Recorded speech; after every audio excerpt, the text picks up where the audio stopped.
ಭಾರತೀಯ ಕುಸ್ತಿ ಫೆಡರೇಷನ್ ಅಲ್ಲಿ ಭಾರಿ ಜಂಗಿ ಕುಸ್ತಿ ನಡೀತಾ ಇದೆ. WFI ಇದನ್ನ ಕೇಂದ್ರ ಸರ್ಕಾರ ಈ ಒಂದು ಸಮಿತಿಯನ್ನ ರದ್ದುಗೊಳಿಸಿದೆ. ಅಧ್ಯಕ್ಷ ಸ್ಥಾನದಿಂದ ನೂತನ ಅಧ್ಯಕ್ಷ ಸಂಜಯ್ ಸಿಂಗ್ ಅಮಾನತಾಗಿದ್ದಾರೆ.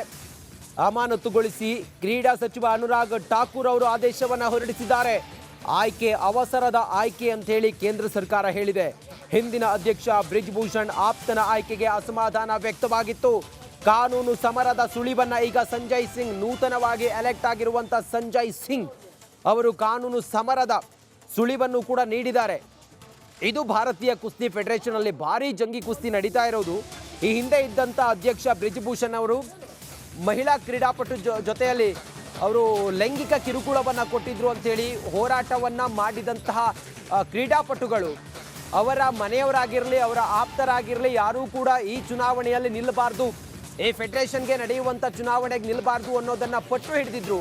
ಆದಾಗ್ಯೂ ಕೂಡ ಬ್ರಿಜ್ ಭೂಷಣ್ ಅವರ ಮಗನನ್ನ ಅಲ್ಲಿ ಚುನಾವಣೆಗೆ ನಿಲ್ಲಿಸೋದಕ್ಕೆ ಬಿಡಲೇ ಇಲ್ಲ. ಅದರ ಹೊರತಾಗಿ ವ್ಯಾವಹಾರಿಕವಾಗಿ ಪಾಲುದಾರರಾಗಿರುವಂಥ ಸಂಜಯ್ ಸಿಂಗ್, ಬ್ರಿಜ್ ಭೂಷಣ್ ಅವರ ವ್ಯವಹಾರದಲ್ಲಿ ಪಾಲುದಾರರಾಗಿರುವಂಥ ಸಂಜಯ್ ಸಿಂಗ್ ಆಪ್ತರಾಗಿರೋರು, ಅವರನ್ನ ಚುನಾವಣೆಗೆ ನಿಲ್ಲಿಸಿ 47 ಮತಗಳಿಂದ ಅವ್ರನ್ನ ಗೆಲ್ಲಿಸ್ಕೊಳ್ತಾರೆ. ಇದನ್ನ ವಿರೋಧಿಸಿ ಕ್ರೀಡಾಪಟುಗಳು, ಕುಸ್ತಿಪಟುಗಳು ತಮಗೆ ಬಂದಂಥ ಸಮ್ಮಾನಗಳನ್ನ ತಿರಸ್ಕರಿಸಿ ವಾಪಸ್ ಕೇಂದ್ರ ಸರ್ಕಾರಕ್ಕೆ ವಾಪಸ್ ಕೊಟ್ಟಿದ್ರು ಸರ್ಕಾರಕ್ಕೆ. ಇದಾದ ನಂತರ ಈಗ ಕೇಂದ್ರ ಸರ್ಕಾರ ಮಧ್ಯಪ್ರವೇಶ ಮಾಡಿ ಈ ಪ್ರಕರಣವನ್ನ, ಅದರಲ್ಲೂ ಕೂಡ WFA ಕಾರ್ಯಕಾರಿ ಸಮಿತಿಯನ್ನ ರದ್ದುಗೊಳಿಸಿದೆ. ಮತ್ತಷ್ಟು ಮಾಹಿತಿಯೊಂದಿಗೆ ನ್ಯೂಸ್ ಡೆಸ್ಕ್ ನಿಂದ ನನ್ನ ಪ್ರತಿನಿಧಿ ಸುಮಾ ಈಗ ಲೈವ್ ಕನೆಕ್ಟ್ ಆಗಿದ್ದಾರೆ. ಸುಮಾ, WFI ಕಾರ್ಯಕಾರಿ ಸಮಿತಿಯನ್ನೇ ಕೇಂದ್ರ ಸರ್ಕಾರ ರದ್ದುಗೊಳಿಸಿತ್ತು.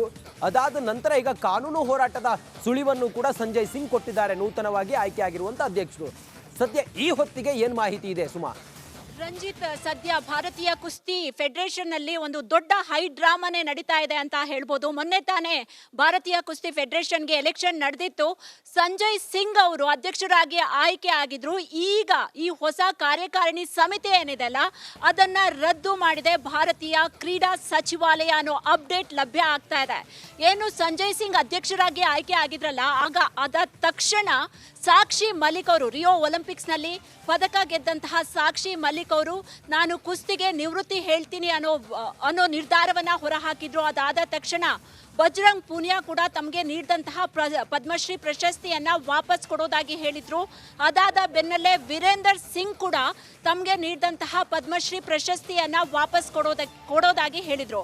ಈಗ ಎಲ್ಲರೂ ಮಾಡ್ತಿರುವ ಪ್ರಶ್ನೆ ಏನು ಅಂತ ಅಂದ್ರೆ, ಕುಸ್ತಿಪಟುಗಳಿಗೆ ಇದ್ದಂತಹ ಸಮಸ್ಯೆ ಇದ್ದಿದ್ದು ಬ್ರಿಜ್ ಭೂಷಣ್ ಸಿಂಗ್ ಅವರ ಜೊತೆಗೆ, ಆದರೆ ಸಂಜಯ್ ಸಿಂಗ್ ಆಯ್ಕೆ ಆದರೆ ಇವ್ರಿಗೆ ಏನು ಸಮಸ್ಯೆ ಅಂತ ಹೇಳಿ ಎಲ್ಲರೂ ಕೂಡ ಪ್ರಶ್ನೆಯನ್ನ ಮಾಡ್ತಾ ಇದ್ದಾರೆ.